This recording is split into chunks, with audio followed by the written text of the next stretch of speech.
வணக்கம் நண்பர்களே. அறிவியல் மற்றும் மெய்யியல் பற்றிய என்னுடைய தொடர்ந்த சிறு காணொளிகள் ஒரு சிறு வட்டத்திற்குள் ஒரு ஆர்வத்தை உருவாக்கியிருக்கின்றன. தொடர்ந்து இந்த விஷயங்களை மிக விரிவாக என்னுடைய தளத்திலே jayamoghan.in என்ற தளத்திலே பேசிக்கொண்டிருக்கிறேன். ஆனால் எழுத்து வடிவில் படிப்பதற்கான சோம்பலோ சலிப்போ கொண்டவர்கள் கூட இந்த காணொளிகள் வழியாக சிறு ஆர்வத்தை அடைகிறார்கள். அவர்கள் இந்த கட்டுரைகளுக்கு சென்று சேருவார்கள் என்று நம்பி இந்த காணொலியை வெளியிடுகிறேன்.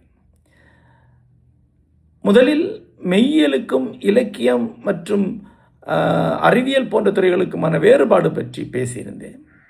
அப்புறம் இந்த துறைகளுக்கிடையே இணைப்பு அல்லது பொது அறிவு தளம் என்று ஒன்று உண்டா என்பதை பற்றி இன்னொரு காணொலியிலே பேசியிருந்தேன். இவை அனைத்தையும் கீழே கமெண்ட் பக்கத்தில் நீங்கள் தொடர்ச்சியாக பார்க்கலாம். அப்போது ஒன்று இருந்தது, சமூக அறிவியலை நான் ஒரு அறிவியல் துறையாக ஏற்றுக்கொள்வதில்லை என்று சொல்லியிருந்தேன். அதெப்படி என்று சீற்றங்கொண்டு சில மின்னஞ்சல்கள் வந்தன. சிலர் தொலைபேசியில் கூட அழைத்து பேசினார்கள். நான் சொல்கிறேன், சமூக அறிவியலை அறிவியல் என்று கொள்ளுவதென்பது ஒரு 30 ஆண்டுகளுக்கு முன்பு கூட வழக்கமாக இருந்தது என்பது உண்மைதான். ஆனால் சென்ற 30 ஆண்டுகளாக உலக அளவிலே சமூக அறிவியல் துறைகளை அறிவியலாக கொள்ளக்கூடாது என்ற கருத்து மேலோங்கி வருகிறது.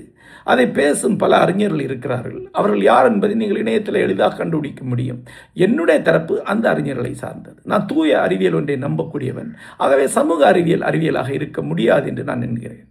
என்ன வேறுபாடு? ஏன் சமூக அறிவியல் என்ற ஒரு கருத்து உருவாகி வந்தது?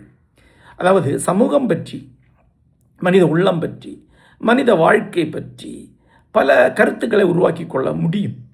இந்த கருத்துக்களை புறவயமாக நிரூபிக்க முடியும் என்றால் அவற்றை அறிவியலாக கொள்ளலாம் என்று அப்ஜெக்டிவ் எம்பிரிக்கல் ப்ரூஃப் இருக்கும் என்றால் அதை அறிவியலாக கொள்ளலாம். அப்ஜெக்டிவ் லாஜிக் இருக்கும் என்றால் அதை அறிவியலாக கொள்ளலாம் என்று ஒரு 100 ஆண்டுகளுக்கு முன்பு அறிஞர்கள் கருதினார்கள். ஆகவே தான் சோஷியல் சயின்ஸ் என்ற வார்த்தை அதற்கு பயன்படுத்தினார்கள். ஒரு உதாரணம் சொல்கிறேனே, எங்கு கல்வி அறிவு மிகுகிறதோ அங்கே சுகாதாரம் பற்றிய உணர்வும் உருவாகும். இது ஒரு கூற்று, இது ஒரு அப்சர்வேஷன், இது ஒரு எளிமையான கருத்து. ஆனால் இதை ஒருவர் ஒரு 100 சமூகங்களை கருத்தில் எடுத்துக்கொண்டு அங்கு கல்வி அறிவு எங்கெல்லாம் மிகுந்திருக்கிறதோ அங்கெல்லாம் சுகாதாரம் பற்றிய விழிப்புணர்வும் உருவாகி இருப்பதை தர்க்கபூர்வமாக டேட்டா சார்ந்து புள்ளி விவரம் சார்ந்து நிரூபிக்க முடியும். அப்போ நிரூபிக்க முடிந்தால் அது அறிவியல் தானே என்று கேட்டார்கள். அதன் அடிப்படை தான் இது அறிவியல் என்று சொன்னார். அப்படி பல்வேறு சமூகவியல் கருத்துக்கள் இங்கே நிறுவப்பட்டன. உங்களுக்கே தெரியும், நீங்கள் நம்பக்கூடிய நிறைய விஷயங்கள் அப்படி வந்தது தான். உதாரணமாக பொருளியல் வளர்ச்சி வந்தால் நுகர்வு பெருகும் என்பது நிரூபிக்கப்பட்ட உண்மை. ஆகவே அது ஒரு சோஷியல் சயின்ஸில் ஈடுபடலாம். ஆகவே சோஷியல் சயின்ஸ் என்பது மிக விரிந்த தளத்தில் பயன்படுத்தப்பட்டது. இதே போன்று உளவியல் ஆரம்பத்திலே ஒரு அறிவியலாகத்தான் கருதப்பட்டது. சிக்மண்ட் ஃப்ராய்டோ, சிஜி யுங்கோ, அவர் போன்ற பிற உளவியலாளர்கள் எல்லாம் அறிவியலாளர்கள் தான் கருதப்பட்டார்கள். ஆனால் சென்ற 20-25 ஆண்டுகளாக தொடர்ந்து நரம்பியல் அடைந்துள்ள பாய்ச்சல் உளவியல் என்பது ஒரு உருவகம் மட்டும்தான், அதற்கு அறிவியல் தகுதி இல்லை என்று சொல்ல ஆரம்பித்தது. அதுபோன்று பொருளியல் ஒரு அறிவியலாக கருதப்பட்டது. ஆனால் இன்றைக்கு எக்கனாமிக்ஸ் ஒரு அறிவியலாக கருதப்படுவதில்லை. இந்த மாற்றம் நிகழ்வதையெல்லாம் நாம் தொடர்ந்து கவனித்து கொண்டிருக்க வேண்டும். நம்முடைய பாடத்திட்டங்கள் எல்லாம் 25 ஆண்டு பழமையானவை, அவற்றை நம்பிக்கொண்டிருக்கக்கூடாது. இந்த மாற்றம் ஏன் நிகழ்கிறது? ஏனென்றால் இன்று பர்செப்ஷன் என்ற ஒரு கருத்து வந்திருக்கிறது. அதாவது இப்போ உதாரணமாக ஒரு சமூகம் என்றால் என்ன என்று வரையறுத்து விடுகிறோம். அந்த சமூகத்திலே கல்வி என்றால் என்ன என்று வரையறுத்து விடுகிறோம். சுகாதார உணர்வு என்றால் வரையறுத்து விடுகிறோம். ஒரு சமூகத்தில் கல்வி அதிகமானால் சுகாதார உணர்வு அதிகமாகும் என்ற கொள்கையை வகுத்து விடுகிறோம். இந்த அறிவியல் போலத்தான் தெரிகிறது. ஆனால் இதில் அதை பார்ப்பவனின் பார்வை ஒரு முக்கியமான பங்கை வகிக்கிறது. சுகாதார உணர்வு என்று சொல்லும்போது நீங்கள் எதை குறிப்பிடுகிறீர்கள்? நவீன மருத்துவத்தை சார்ந்து நீங்கள் அதை மதிப்பிடலாம்.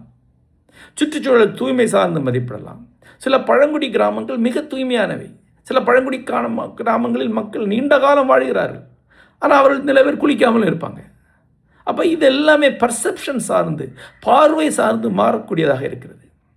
பார்வை சார்ந்து மாறக்கூடியதாக ஒன்று இருக்கும்போது அதுக்கு அறிவியல் மதிப்பு இல்லை என்ற எண்ணம் சென்ற 30 ஆண்டுகளாக வலுப்பற்று இன்று சோஷியல் சயின்சஸ் அறிவியலாக கருதுவதில்லை. அது ஒரு வகையான தியரம் மேக்கிங், அதாவது நிரூபிக்கத்தக்க கூற்றுகளை உருவாக்கும் ஒரு துறை என்று மட்டும்தான் கருதப்படுகிறது.